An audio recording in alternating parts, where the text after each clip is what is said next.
斤斤计较惹人厌，友情崩塌一瞬间。带了一共我们几个女生，大家就一路吃吃喝喝都有，然后补那个油钱。一个团员叮咚我说，一个人380，你好像没有找我20块。你给我请我吃的那些零食，那是我自己要请的，但是你该找我的还是要找。这个真的太计较了。然后我后来就不太帮他工作了。不管买什么，总是会有人说，那我试试看。我拿3包，我拿5包，然后都会说我再给你钱，我再给你钱，我再给你钱，可都没有给钱。他是试，他没有要买。杨子怡计较这件事，竟然陈哥也加一。只要他入行比你早，或是他年纪比你大，我们就是要叫哥姐。但是现在的小朋友好像不会这样。我是不是很老高啊？我现在计较这件事情。礼貌是要先坐在前面，对不对？但是如果你叫了我一声陈哥，你就叫陈哥。那以后我都叫你晨晨喽。是。我晨啊。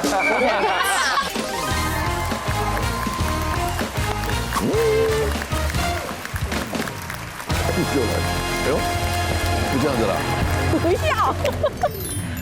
欢迎收看《女王大人》。晚安，你们好。今天晚上我们邀请到了5位曾经被斤斤计较惹得一肚子火的来宾，到底他们有多委屈，又有多不爽呢？欢迎他们出来。首先欢迎贝彤彤。好，贝彤彤。哇哦！来，我这边欢迎罗美玲。欢迎美玲。欢迎杨子怡。侯雅。欢迎倪亚伦。欢迎亚伦。最后欢迎邵阿妹。阿妹来了。那今天大家都来一些爱计较，来一些曾经被斤斤计较的人伤害过的，对吧？女生被人家计较是很不舒服的，那男生被计较呢？哎，可能大家反应会不太一样。计较哪有分性别的呢？有些人会不在意啊。没有，男生要表现得很大气，我们要装大气。是吗？大气，没事，是走心了。对，走心，所以今天才会上来节目讲。哎呦，我们要听一个，我们要听一个修行人讲讲这个也不容易的，对不对？再说一遍，今天麻烦你要发挥道人长短的本性。长短是本性啊。好了，接下来我们的第一个环节。真的让人受不了！怎么？你连这件事都要跟我计较？好，这一件事惹到我呢，只是为了生活用品。这我听说过。跟人家一起住真的很容易，对，难免。因为像我们分开，连卫浴都分开，自己有自己的厕所，所以洗发精啊、沐浴乳啊那些都分开。那用不到啊。对，用不到，这个还好。但是厨房是一起的，然后在厨房呢，我们放了一罐那个吸收乳。然后有一天呢，我就发现，哎，他买了一罐新的，是压下去是慕斯，挤出来是慕斯的那种。我说，哎，这个不错哦，好用啊，好用，大家用了一阵子，但是公用嘛，用完了，哎，我就把它丢掉，然后我再补了一罐新的上去，这样，因为上罐你买的嘛，下一罐我买，这很正常。然后结果那一天呢，我室友回家，他就很不爽，他就问我说，我那罐洗手乳呢？我说用完啦，我就顺手把它丢了，然后有新的我已经补上去了。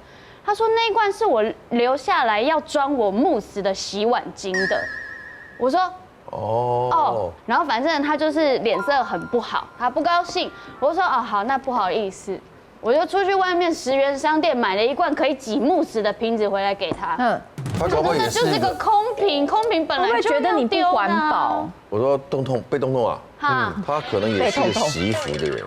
对，所以他用这样的方式，他想要是不断的运用那个东西。对，而且他可能还没加水，还要加水啊。其实他还想拉一下，他还想拉一下，一定要用到底的。好，总之呢，这就因为这一罐慕斯的这个吸收乳呢，让我知道说，哦，原来你是如此惜衣服又环保的人。那我知道了，以后你的东西呢，我绝对不会碰。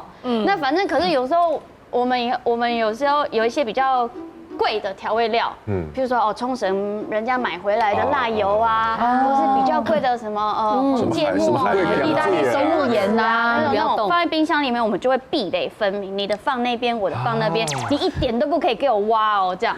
然后有一次呢，我就是要煮饭，然后蛋用完了，没办法，菜包能没有蛋怎么办？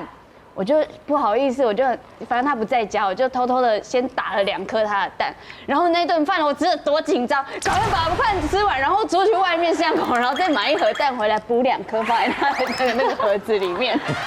你买颜色还要买一样的哦，对，买对，买放心大还是什么？它还有盖章的，你要放对。滚下去这样，然后就讲啊，没关系，我们就各自安好，我们不要互相干扰这样。住在一起就是有这个困扰。要分得很清楚，因为我们之前，我跟我老公之前就是也是合租，我们才可以住那个3房2厅的空间。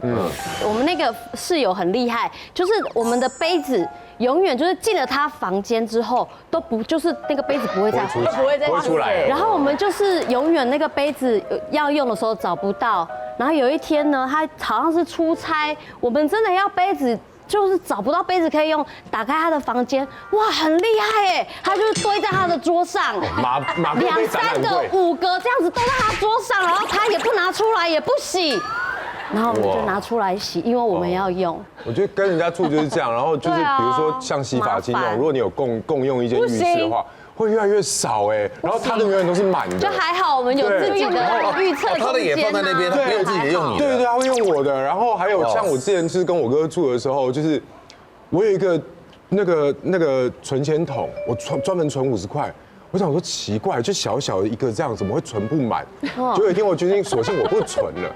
哎，它越来越少，越来越少，越来越少。有一天空了，空的那天我发现的时候，我已经有点生气了。就没想到我哥跑过来跟我说：“哎，杨子，你那存钱筒怎么不存钱了？”Hello， 那是我的存钱筒 ，Hello， 还怪我？他觉得是零钱，所以就是跟人家住会有这个问题。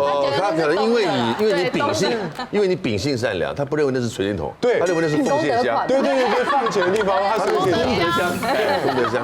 其实跟那些所谓情侣和那个什么。同居也有这个问题啊，会啊，两个人一起买的，我爱的要死，一起买一个沙发，一起坐，对不对？然后一起买一个电视，一起看什么的，一起等到分手之后，分手难怕，对不对？沙发聚一半呐。我最好笑的是那种两个人一起买的宠物，这直接都是弃养，他们不会分了。对，他是跟孩子一样，难道你可以丢的吗？因为我真的有奶过一窝小狗，那只小狗我最疼，因为它是整窝里面最小。然后这个弟弟说，哎，我跟我女朋友想要稳定下来了，那我觉得我可以领养这只狗，因为他2对那个情侣我看过，我说那就交给你。后来没多久，就有一个姐姐说，哎，他们分手了，很不稳哎。对呀，他就说还说要稳定下来同居了，然后他跟我讲说他们分手了，他们说狗要麻烦你处理，就把狗牵过来我们共同朋友那边喽，我就不得不收。天哪，这好烂哦！对啊，2个都不养，对啊，一吻雷吻。我的这个呢叫做女生特权，什么意思啊 ？OK， 我有一对非常要好的夫妻朋友，然后他们的小孩是念国际学校，然后所以他们朋友群会有一些都是 family 的，都是一个家庭，然后也包含老外朋友，然后大部分的时间，其实我后来想想，我跟他们那一大群朋友见面，最多的是在我这对夫妻朋友家，然后里面呢，你知道男生嘛，那男生们。都会有那种 bro， 就是大家就是一个小 bro， 你是我 bro， 他也是我 bro， 然后 bro 们呢，他们就会有一个群组，然后好啦，偶尔还是会出门嘛，譬如说老公生日啦，那我们就去唱歌。那我通常呢，都是这对夫妻朋友的那个，算是安亲班家长，就是只要我在的时候，他们2个就是开始拼死拼活往死里喝的那种，看谁先喝醉，喝到我俩没有明天。因为老婆最怕老公先喝醉，因为老公先喝醉，他就不能喝。对。可是我去的时候，他知道我一定会把我们2个安详的送上车。安全送他们到家，所以他们2个只要看我在，他们2个就哇就疯狂喝。对，那如果是老公生日，所以偶尔我们会去唱歌什么的。那隔天要买单嘛，我总是会问买单多少钱。那种男生那种老公们，他说神经病238，因为他们觉得我是一个女生去的，那他们算钱就是一对。那譬如说你家生1个。你家生3个，他家生4个，可是你也不可能说这家除3，那家除，对啊，就是不太会去用小孩子的人头数，家庭来算，对，用一个家，一户的，对，一户多少钱嘛？那一定又是老公付钱嘛，所以钱都是出现在老公群组里面去算。我几个老公除以几这样子。对，那有时候我也会问啊，因为我也带个女儿啊，我一个小户吧。然后我会问他对，你母兼父职的这个是吧？是，然后我就你是半个男人啊。吗？然后我一定我一定会问，因为我觉得出来吃饭什么的，然后他们那些男人又会说啊，你又吃不多什么什么，你女儿更是小鸟胃。你两人平常没什么生活开销啊，其实。这个方面，然后他们就觉得这算是一种女生的特权。然后结果呢，有一次好啦，他们这个老外的就是一群男 bro 要去包场去看那种什么棒球还是足球那种最后的冠军赛，然后他们就包那种运动餐厅嘛，那个很简单。然后呢，他们就一样嘛，会有那种家里生男生生多的，就儿子可能会来，那女儿就不一定来。然后有些来的晚，有些来的早。然后最后，好开心有付钱的时候，可能譬如说一个人3000。然后那个哥就一直被叫哥的那一位，譬如说陈哥，因为他年纪最大。这个时候他就想说，你们那天这样算钱啊，我又晚到，其实我一个人去的，我小孩老婆都没来，我只喝了2杯啤酒吧，然后我要付一样的钱。然后就去跟我那一对夫妻朋友去算这个东西了，然后全部人都，他们就有点惊讶，就说，怎么会？就是OK，可能是因为包场吧，价钱可能高一点。然后他就会觉得这个时候就出来了奇妙的计较。这个哥呢，最后蹦出了一句话，他就说，就像以前每次鸟人跟你们出来都没有付过钱啊，我也怎么没有？我不是计较这件事情。被当剑拔。我唯一名字被调出来讲，因为他们其他都 family， 然后我就想确定他没有计较这件事情。对，所以是不是他一直很在意耶？他可能有注意到说你出来常常都是免费参与的，所以我才会回想说，我到底吃过你几顿饭，唱过你几顿歌？他单挑你出来说，他觉得他都有帮你付到钱，他有注意到你。然后我朋友就整个大傻眼，然后说我是拖油瓶耶，原来我跟你们出去。他讲的似乎也没错，对，可是很尴尬喽。对啊，而且后面就不会有这个局了啦，就应该难了，对不对？应该难了，太麻烦了，因为我不是不付钱的人。对啊，所以讲好，我讲关系要走得长久，钱一定要清楚。要清楚。人家就是说，人家不是说亲兄弟明算账这句话，你说的听很习惯，亲兄弟明算账6个字。可是很多人不知道这件事情的重要性，对它背后的意义。你要不计较，从头就不计较，就不要计较。就像我亲兄弟一直偷我的那个50块一样，对，不计较就不计较，计较到现在。你下次要存钱就多贴一标，这不是功德箱。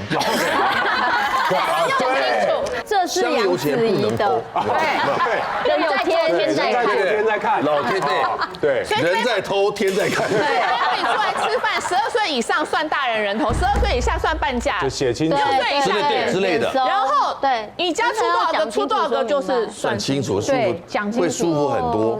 真的。来，杨小姨，他也不是计较，可是他这个就是很奇妙，我才知道，因为经过那件事，我才知道止痛药多少钱。对，因为我以前会有偏头痛，所以我随时随地都会带着普拿疼。我刚出道的时候，我是宪家族，然后那个时候还储备艺人，然后那个时候其实每一次只要有颁奖啊，或是录完节目啊，宪哥就会带我们去吃饭，然后我们会去吃鼎王，去吃麻辣锅，然后那一次好像是金曲奖吧，结束以后，然后大家就一起去吃麻辣锅，然后那一天小钟哥，头很痛，他头是很痛，他就是从典礼开始到结束到鼎王的时候，他都是头一直很痛。然后我就跟小钟哥讲说，小钟哥，我这边有一颗普拿疼，你要不要吃？他说好，他就吃，拿去吃，真的有效，真的很有效。到了隔天，他突然来找我说，子怡，我去屈臣氏看了一下那个止痛药多少钱，然后我这样2排这样算下来，一颗大概是33块，来，33块给你。好精准哦！哇！我当下我才知道，原来一颗要33块。对，以那个时候不会这样算呢，没有这样算过哎。其实我拿的有点心啊，我说小钟哥不用，没关系，不是，这个一定要收下。不用。开玩笑吗？没有，他没有开玩笑。我最后推掉的时候，真的拿给你，他是直接把那3塞到我的口袋里面，不行，这你一定要收，然后就走掉了。不过是这种人吗？你那时候很年轻是不是？我大21岁的时候，20年前，是很苦。我没有很苦啊，33块我觉得还没有。他不能拿你33块，我觉得好奇怪。他是哥，他不能拿。没有，但是辗转大概大概隔了10几年以后吧，有一天我就跟一个长辈聊天，然后讲到这件事，也是我们那一次有去吃饭的长辈，然后我就讲了这件事，我就说他算得很清楚，他说也有可能是因为药就像鞋一样。就是你送人家鞋，人家要包个红包给你。药是不能直接拿，就是你这个药你还是要给人家钱，有这个习俗，有可能是这样。没听过，我也没听过，不能送鞋子，鞋子是啦，对，可是药，然后不能这样。没听过吧？可是我就对于这件事情，我就心里觉得哦，很会算哎。然后有一次我们也是录完节目，也是小东哥，今天提早，然后说我们去吃饭，然后就带我们去那个 NY Bagel 吃。我们大概一票大概8个10个人吧，然后就坐下来，然后坐下来想说啊，那我要吃什么？我就很开心，拿 menu 就 menu 就这样被收走。小东哥一个一个把我们 menu 收走，然后说来我来帮大家点哈。他请吃饭，就他不让我们点，他自己点。他帮你们点好了。他已经计算好他今天要花多少钱，他全部帮我们点。我说小红哥，你不知道请吃饭吗？是不是应该让我们看 menu？ 他说没有，我跟你讲，你不知道点什么，我才知道这一间好吃是什么，我点给你吃。这样讲也没错啊。对，然后他就说，小红哥，你不是让我们自己点吗？我想吃什么时候？没有，如果你们自己点的话，可能会爆表。对，我已经算好，他就直接这样跟我讲。他真的是为了预算的关系吗？我原本就是当下，因为我连接到33块一颗药这件事嘛，我就觉得哇，他真的很会算。那应该是。结果其实我现在想想错了，他那天点都是超贵的。我觉得他是怕我们不好意思点贵的，所以他把贵的全部都点下来。原来钟哥这么贴心，转了一个大弯，给小钟哥扣这么好的帽子。没有，我原本也是在想说，是不是就是他有预算的问题？对，但是我自己去看，因为我之后跟我朋友再去看以后，我发现他那天点的不便宜，都是最下面的。哎呦，哦，贴台餐。可是他真的很会算。你倒是分享了一个比较好的计较。对啊，对，他就这样小哥你，对，不可以延上我。对，他这样很加分了。你这今天万一说了他负面的，他要开直播。对，他要开直播，我就完蛋。现在很流行边吃便当边开直播，边吃便当边开直播这个习惯不好。我要道歉了。啊？小孩对你的爱，真的是谁跟谁计较？超无聊，超幼稚。我觉得男人幼稚起来真的是超无聊的。你就讲 Terry， 还有谁？当然是 Terry 啊。这个我真的要讲一下，因为其实 Terry 就是之前常常出外景，然后一出外景有时候3、5天。然后呢，我前阵子也不过是出去3天，那刚好碰到我们家大宝的那个期中考，然后他就一直知道我要出去3天，他就一直舍不得说妈你要出去哦，我就一直给他心理建设说没关系啦，我也出去3天而已呀，很快就回来了，你就趁这3天2夜就好好的准备考试这样子。然后他就说哦好，然后我要整理行李的那一天，我在房间折衣服，他就说妈妈那我帮你整理行李，然后他就去客厅哦要把那个行李箱拿出来。然后我就听到他从客厅拖了一个那个28寸那个最大的，从客厅那样哐隆哐隆吞出来。然后我还没听到那个行李箱拖出来的时候，我就听到他爸在客厅骂人。你干嘛把那么大的行李箱拖进来？那个轮子弄得我们客厅跟房间的那个地上都是泥巴。然后过没多久，大宝就进来，就抱着棉被哭了。好委屈哦，他就哭了。过没多久，我就听到那个Terry 就进来开门，他就这样看，就看到儿子哭了，对不对？然后又出去了。我就整理完行李了，我就趁小朋友睡觉之后，我就说你刚刚会不会对老大太凶了一点？我真的觉得你没有必要这么凶。不是啊，你也不过是出去3天2夜。我平常出外景去高雄，我也是3天2夜，然后我们每天要去整理行李的时候，我跟个小偷一样，我就是怕把你们吵起来，然后一个人在那边，然后半夜要出门的时候也怕把你们吵起来，我就抱着那个28寸的行李扛出门，然后你也不过是出去加1、2天而已，他哭成这样。我心里想说，哦，他只是吃醋，但他就这样骂小孩。Terry 才是大儿子吧？对。出门工作兼司机，却被计较这件事。载了一共几个女生，大家就一路吃吃喝喝都有，然后补那个油钱。一个团员叮咚我说，一个人380，你好像没有找我20块。你请我吃的那些零食，那是我自己要请，但是你该找我的还是要找。这就真的太计较了。然后我后来就不太发他工作了。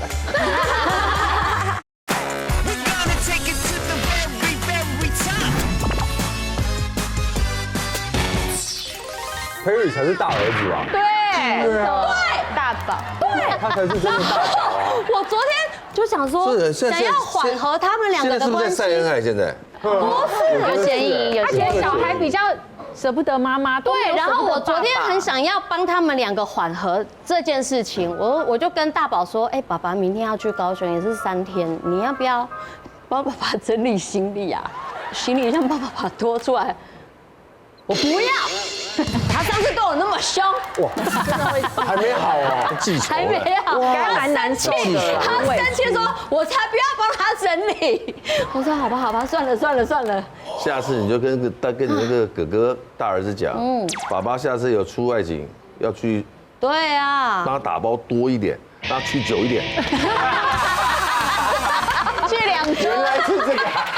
打包3天2夜，给他去3个礼拜，去1个礼拜，好3个礼拜，带2个28寸的去，哇塞，我的是吃太多对不对？开车的加油钱。计较这个，这个不好说，因为我以前被人家说过啊。可是因为其实像我们如果比较有时候去中北部工作的话，有时候可能乐器多，我们就选择开车嘛。通常是中南部吧，还有对，中北通常是部。中南部。中北部，因为我住高雄啊。他是高雄北部，对，这是中北部。北上然后有时候对，你看我们的出发点不一样。对，对不起，我太不应该了，优越感收起来。一直以为全台湾都住在台北，离开台北市就是南部，哎，不对，是我个人的错。这样可能像有时候我是弹，有时候我是扛贝斯的，有时候是弹 keyboard 的。然后说他们不可能会帮你背乐器嘛，我们就要自己带。然后他说好，那就是大家就揪一揪，就一台车。然后通常女生里面应该我真的是算开车的。我很会倒车入库、路边停车的我都会，所以通常只要女生一起就是我开车。通常不会的也考不到驾照就是了。我的驾照不是拿鸡腿换的哦。然后当然我28岁开车就像一直在开车了，所以他也习惯让我载。对，啊我也知道我开车很会睡着，所以我车上等一下，他刚刚前面说我很会开车，对，但我说我很会睡着，很容易睡着，听了什么吗？习惯让你在这件事情。所以为了让自己不要睡着，我的车子里它那个后面或旁边，因为有一大袋或2箱的食物。就是我要从后面这样随手一抓就可以抓到瓜子，一抓可以抓到面包，一抓就可以抓到什么东西在前面啃着吃。你可以绑一块饼在中间啊，像那个抽盐他们在吃的。你要低头，到台北就不行了。而且你要低头都不能看。那个叫激光饼，收盐的那饼比较没那么大人吃，孩子吃的叫激光饼。那个饼吃完就要低头，所以可能不太方便。然后还可以他一边啃瓜子一边这样子单手开车这样子，然后跟他聊天。然后有一次我们是一趟要上台北嘛，那一样可能后面就载了一共我们几个女生。然后大家就一路吃吃喝喝都有，然后补那个油钱。那时候我们可能譬如说一个人380，我们都会说哎给400，就是因为也很辛苦啦，给开车的那个就是加减一下。然后有时候我们就回到，都已经去台北玩了，然后我还逐一送到家了。好，回来之后我就刚边滑手机，然后就有一个团员叮咚我说，哎妹，我觉得今天那个钱算错。我说我把你的那个费用算错吗？我是少给了，我不给你。他说不是费用啦，是今天找的那个钱好像找错嘞。就是一个人380，你好像没有找我20块。然后我们去那个买那个，你叫我帮你买个奶茶什么的，那个好像40、50，你也没有给我哎，这样好像加这样，你好像少找我80块。我就我车上饼干你们随便吃，你们一上车我还帮你们准备好1杯饮料，你还跟我拿这个80块。然后我说好，我现在立刻马上赖配给你。然后我后来就不太发他工作了。对，这个人太计较了。你做的是对的。这个就真的太计较了。天猫机不好，而且我逐一送到家，不舒服。对啊，我逐一先一个个接送，再回到家。这怎么会有不感恩的人哦？就觉得哦，今天这场还是我，而且我通常我只要是预算给到，我不会扣老师太多钱，就该多少就多少，我在赚我自己该赚的，所以我不会去扣老师的钱。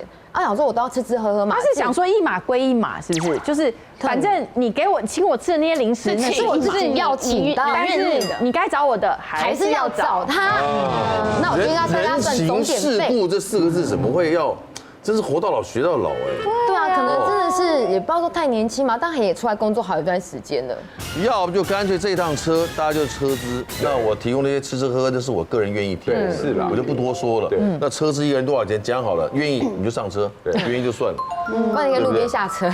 然后在中间返回的，我们在交流道放人，对，路边那边停一下，自己拖着行李，28寸的，走那个匝道下去。可怕。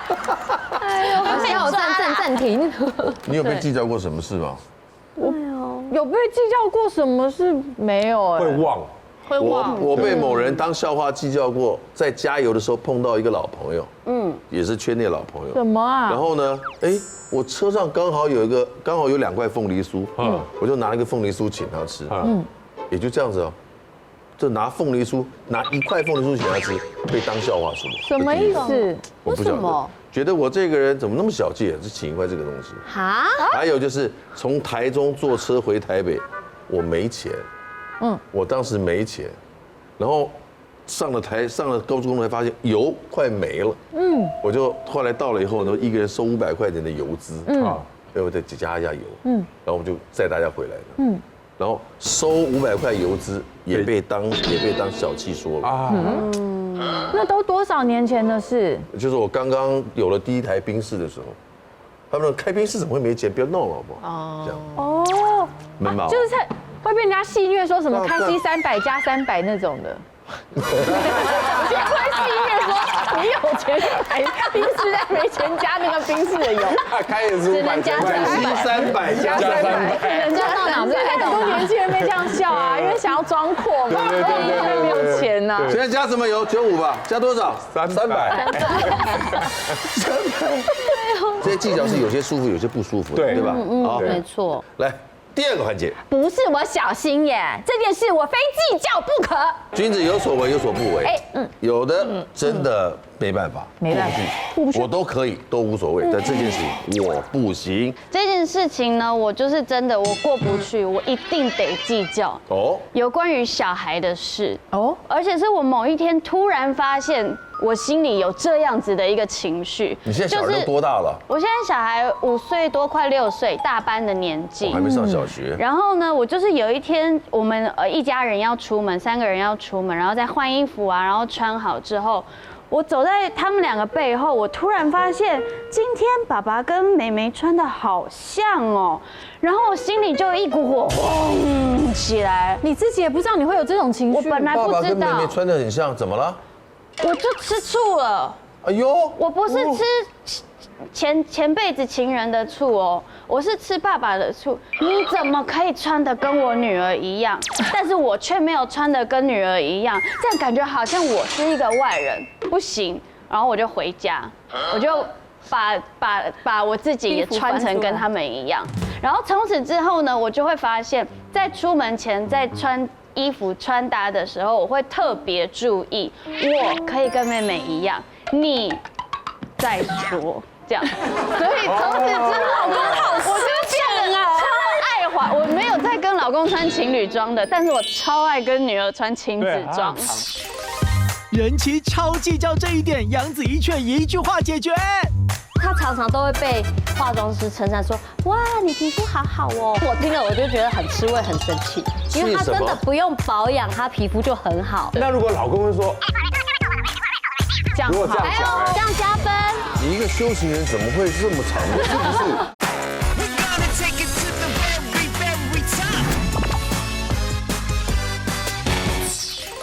我没有在跟老公穿情侣装的，但是我超爱跟女儿穿亲子装。对，他很长，他有很多那个连结都是亲子装的。然后我后来就是变得很爱滑，很爱买，我就买了好多。而且你跟女儿穿的真的都很好看，对，都很可爱。对，然后就会我超爱看他们母女的。对，很爱找穿的一模一样。然后就把它打扮成一个 mini me 的感觉，然后就觉得出去 mini me。对，你的女儿也真的因为这样变得很喜欢穿搭。就因为平常他都穿得很像儿子，然后只有在这个时候呢，可以。他那些头发也是你帮他编的吗？对，我好厉害哦。亲子这样也很好看啊。对啊。但是就是爸爸唯一能跟我们一样的，就只有这件，看起来超无聊的，超无聊的。你跟你的老公在交往的时候有穿过情侣装吗？方吧？没有，我们也没有我们没有在乎这个，也没有追求这个。哎呦，可是我就是对妹妹，我会想要我跟她是比较有紧密连接的。哎呦，妈妈人家都希望跟女儿有这样，发现了还有吧？有母女的特因为权。他女儿也长高了以后，他也觉得是 mini me 啦，对不对？对啊，对啊，小时候也是会，就是他穿什么色我尽量跟呐。就像爸爸会穿父子装，比如篮球服啊、NBA 啊，他们就是父子的，就不一样了。会有一个奇怪的连接。有女儿的话，妈妈比较有女儿对，而且他刚刚说老公穿跟女儿一样，那我是什么？我是外人吗？不是，你在这出去你会像外佣。你是佣人，哪是佣人？他先生跟女儿，然后出去，然后你在旁边。这个外人2个字，你可以拆成2种组合，要不就外佣，要不就是佣人，哪一种？外人是一样的耶。他是外人，就是外籍佣人啊。对，就不行，不行。尤其是我在后面提包包，然后他们俩在前面牵牵手的时候，怎么可以？更不行。这件事我一定要计较。所以现在坚持这个，要跟女儿穿一样。这个蛮好，这很合理。对呀，因为他跟女儿穿一样，老公顶多像司机而已啊，他也不会像个佣人，对吧？他不会像男佣啊。对。哇，你们这些妈妈你不用在那都是这样想。煽风点火。我没有，支持他。我自己比较 care 的点是，每次我们你应该不是个计较的人，对不对？我有我计较的点，你感觉就是蛮神经比较大条的，但是我还是有我计较的点。哦比如说我跟他一起去上节目的时候，一起在同一间书画间，然后他常常都会被化妆师称赞说：“哇，你皮肤好好哦，你都去哪里保养的啊？”然后他就会很骄傲的说：“我都没有保养啊，因为我都在运动啊，我喝很多很多的水。”然后我就会觉得很生他的气。表情有这样吗？哪里说错了？大概他表情他没有说错，但是我会很生气。他表情有那个像你那样讲话的表情哦。因为我都没在运动啊，因为我都没有没有，他没有这样子，但是我听了我就觉得很吃味，很生气，因为他真的不用保养，他皮肤就很好，然后我就会很生气，因为我生了3个小孩之后，因为荷尔蒙的关系，我就是开始有那个什么颧骨斑，而且他都是生男生，然后那个颧骨斑会是那种你怎么打那个什么雷射是消不掉的，你只能淡化。还好啦。然后还好啦我就在旁边听，然后我就觉得很不是滋味这样子。然后每次都要敷脸，然后他就在我旁边说我也要敷，我就会跟他说你不用啊，你皮肤那么好，天生丽质哎，你只要多运动多喝水就好了，我都不用，我比较辛苦。哦，酸呢，真的很酸耶，差不多了，然后差不多要接制度了。对，没有，最近有发现我就有介绍保养对，要品吗？推荐什么东西吗？没有，可惜啊，这好适合字幕啊。对啊。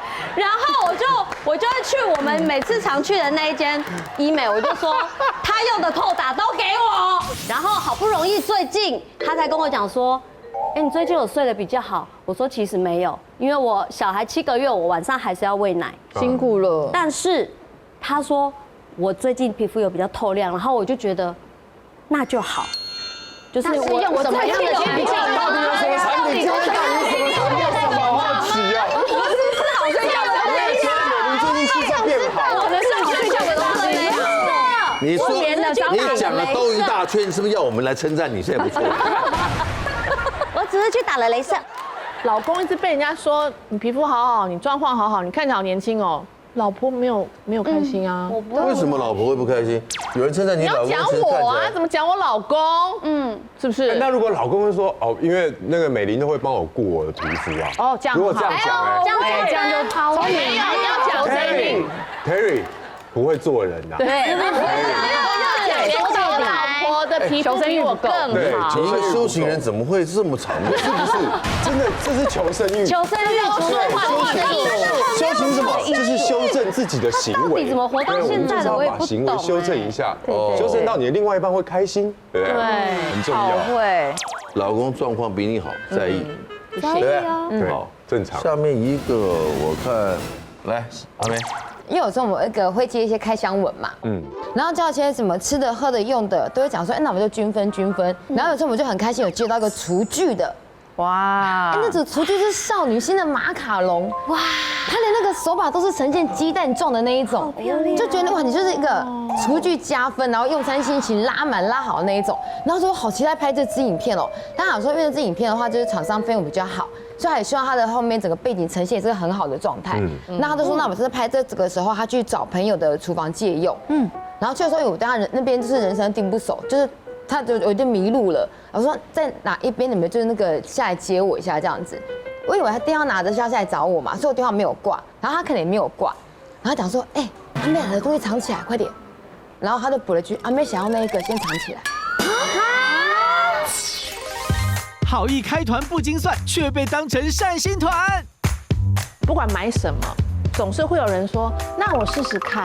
我拿3包，我拿5包，然后都会说我再给你钱，我再给你钱，我再给你钱，可都没有给钱。他是试，他没有要买。一开始不计较，可是你后来想想，就是会有点问我。善心团啊，直接用对，用善心团。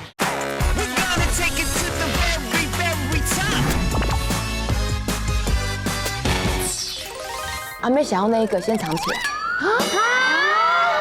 然后最后我就放在心里面，我就觉得好 K 哦，因为你要带什么心情去这个太 K 了，去拍这个影片？你发现了一个很可怕的人性真相。而且可能之前他都有被，这个我后来有发现一些事情，但是对啊，可就没有能之前很多东西都是他不知道，然后被拿走，哎，然后他以为他跟他们平分了。然后后来我就觉得还要再合作，这样卡着我真的不舒服。然后有次我就跟他讲说，其实那天你电话没有挂，然后他怎么说？你讲啊，我觉得他怎么说？憋不住了，你讲了。对，因为我觉得我没办法再。好，来，你就听到了这个没有挂的电话，你会选择事后日后把这件事情找他，告诉他，把这件事情说出来。会的举手。那个人已经合作多久？不管啊。如果说这个友情是要救的，我当下就会讲。当下就说啊，我当下就没有，我可能会当下说，哎，还缺一个那个锅子啊，上次有一种里面还有一个，怎么少一个？故意装不知道。对啊，找一下，然后把它找出来。我也是这种，就是用别的方式去把你要藏的东西给我拿出来。对，你用你的方式，我就会直接。如果他还是不讲，说我听到了你们的对话，不讲，先不讲这样。你呢？我也会先装作不知道，把工作做完，然后我确认他真的没有要把那个我本来说我要的东西给我，我就确认说这个人真的是偷鸡摸狗的，然后我就会现场跟他摊牌，对，然后让大家都知道他做了什么，然后从此以后谢谢不合作了。那这个东西你要拿就拿给你啊，反正我们以后不要合作了。以免日后受伤害。但是还是开开心心的把这个工作做完，工作还是要该做的事情做完，要结束。你呢？我还是把工作做完。哇哦，你文哥呢？哇，我觉得这个好难哦。你刚多给了我一个参考，就是我有这个友情还要不要？因为这个友情要我会摊牌，这个友情不要的话我都做这种事了，这种人格有问题。可是后来就真的因为很尴尬，就是因为我们其实认识好久，我们从还没有拍影片就已经认识了，是朋友的基础，超过10年的交情了，对啊，超过了。他敢跟你做这种事，他就没有当你朋友了。然后后来我就觉得是老朋友，这更应该明说了。对，就像说，因为我觉得这个友情，我想留，然后我就想说，其实那天我听到了呢。他说你也知道我们每次都凹人家借厨房，我说也就一次没有一直啊，就顶多1、2次。他说我们就没有钱给人家啊，所以想说他也喜欢那个，就把那个给人家也没关系吧。他要先讲我就说没关系啊，因为我们认识那么久，你也知道我没有非要这个不可。对，搞这个小动作不需要。对啊，然后后来其实间接的，就是因为我们做活动很常遇到一样的厂商嘛，然后都问我说，阿妹你们那场价位可不可以业配低一点？我说多少我不知道因为我不会经手到报价，但他们给我多少就多少。然后后来才知道我这边拿到的顶多常常就是可能1/10啊，或者是几分之几的价钱。他在中间弄了那么多啊，因为他会跟我说，因为他们是要负责剪辑接洽，然后后置什么所有的一切，然后他就讲了一句话，可能是情绪上的话，他说你就穿漂亮吃而已啊，你累什么？好侮辱人哦！我就这句话好伤啊，很伤，非常伤这个太伤了。后来真的他真的没把你当一回事，找错人合作了。后来就后来就真的连朋友都当不成了，因为有一次我们也是因为拍摄，然后我去咬到那个瓷器，因为那个餐厅他把瓷器塞在肉里面，要做一根很像那种寻龙肉棒的卡通杆，然后就他不知道为什么他的断了一半的瓷器没有拿出来，然后我要表现那个大口咬肉的感觉，然后一咬就嘎，我就好痛哦。然后我们在我前面吃饭也听到那很大嘎一声，然后我就一直痛了1个多礼拜，我去看牙齿，他说：“珊珊姐，你的牙根断掉了哦。”所以你现在一直都是坏的。他撑了好几年，一直反复发炎，我后来真的不得已还是植牙。然后当下我跟朋友说，那个我好像咬断我的牙根呢。他说你好衰哦，是什么朋友？然后我说要不要跟店家反映一下？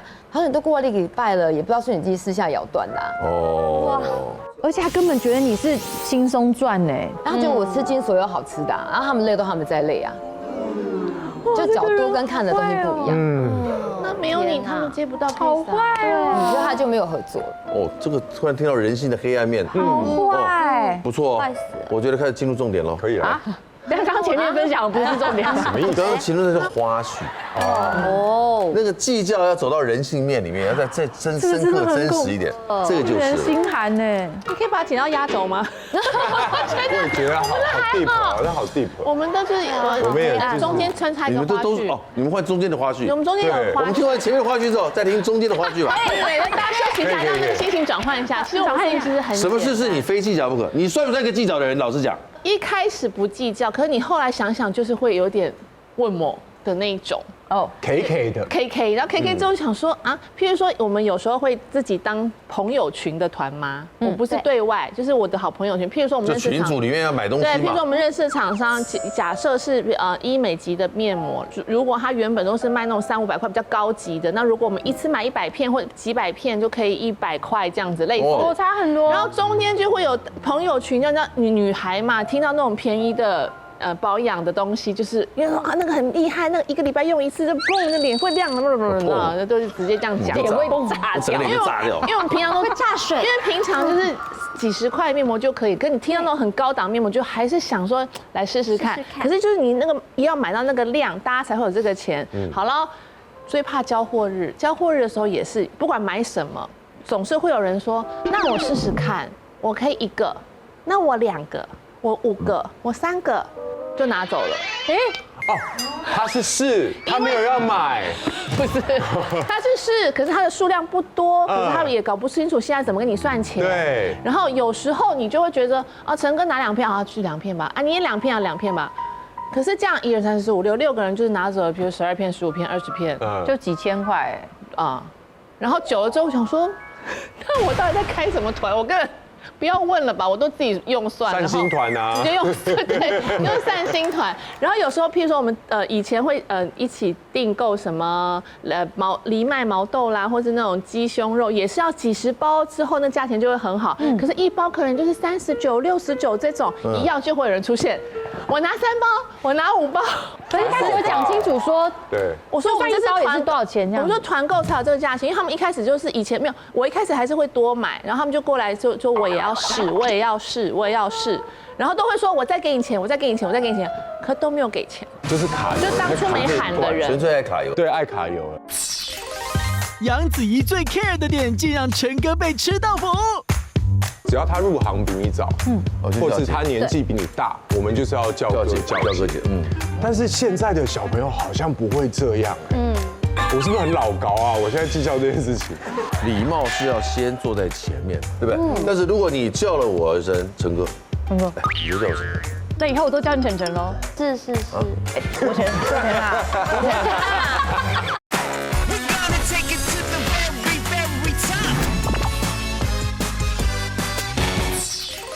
然后都会说我再给你钱，我再给你钱，我再给你钱，可都没有给钱，就是卡油，就当初没喊的人，纯粹爱卡油，对，爱卡油。对，然后后来我就发现，我就是要开的时候，我就会把那个，就是谁是谁多少谁多少，全部写清楚，在群组里贴好，对，我才要叫。然后不要再有来那个，你们那个来了，我来试一下。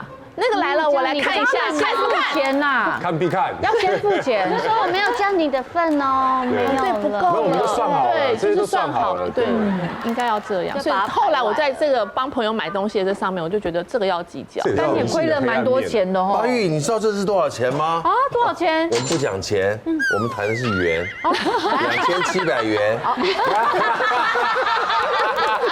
结个缘。这个故事呢？是我计较吗？可是我也不知道是不是我爱计较。可是因为我的观念就是我刚刚说了，我以前是宪恩家族那边，然后我记得以前我们还没出道的时候，我们就会去探宪哥的班。然后我记得那个时候就到了化妆间，然后就跟宪哥 say hi。那个时候旁边还有王彤，对，王彤年纪比我小蛮多，然后他就说来叫姐，我说哈，结果我年纪比他大，他说叫你叫姐就叫姐啊，然后我就好，王彤姐，然后我这个东西就是根深蒂固在我的心坎里面，就是只要他入行比你早，或是他年纪比你大，我们就是要叫哥叫姐，但是现在的小朋友好像不会这样，我是不是很老高啊？我现在计较这件事情。你被他什么对待了？就是我前一阵不是演音乐剧吗？陈哥有去看吗？我也有去看的那个吗？对，川儿。然后现场的那些小朋友就是都大概20出头，要不然就20岁这样。我岁数比他们大一半这样子。那正常应该会叫子怡哥吧？可是他们都是子怡叫怎样，这样很奇怪啊。就比如说陈，你觉得怎么样？那个。这个伦理对，就是我会觉得 K， 可是我只是觉得 K， 但是我也觉得如果讲音乐剧，我的确入行比你们晚，所以那就这样吧。对，就辈分比较没有在计较这个。我不知道要问美玲，不会，剧场也是要。对，我觉得是现在的年轻人好像对现在的年轻人好像这样，对。但我就觉得自己计较这件事情好像很老高，所以我也没跟他们讲。但是当我们演出完以后，就是其中有一个弟弟，他接到了演艺圈影视的工作，然后他就要来问我，然后这个时候他就说：“子怡哥，请问你？”但前面还是会你刚刚不是才叫我子怡来子怡去的？你这个时候怎么叫子怡哥？有求于人了，对礼貌了。对，然后等拍完那部戏，过一阵子我又在剧场遇到他，子怡，子怡，所以你很在乎这个伦理，我很在意，对不对？是不是我很在意？我很老高，对不对？该不该在意？该不该在意各位？我觉得这是礼貌。我老实说，我也在意。你也在意，我也在意。礼貌是要先坐在前面，对不对？但是如果你叫了我一声陈哥，你就叫我陈哥。我们对，我说你叫我什么？那以后我都叫你晨晨喽。是。我晨啊，我晨，我们要准备你啦。哇，礼貌要有，我觉得礼貌一定要有，不要 A 来 A 去的那种，不要装熟。对呀，什么国成什么。陈哥，那我就先做个 ending 了。要跟大家说再见了。是。这个俗话说啊，比较之心，人皆有之。就适度的计较，能帮助我们明辨是非，争取权益。那是。但是过度的计较，可能使人心胸狭窄，彼此的关系变得很紧张。没有人喜欢。幸福绝对不是拥有的更多，而是因为你计较的更少。说的太好了。好不好？再次祝福大家。OK， 女王大人，下次再见。See you， 拜拜。谢谢阿妹，谢谢。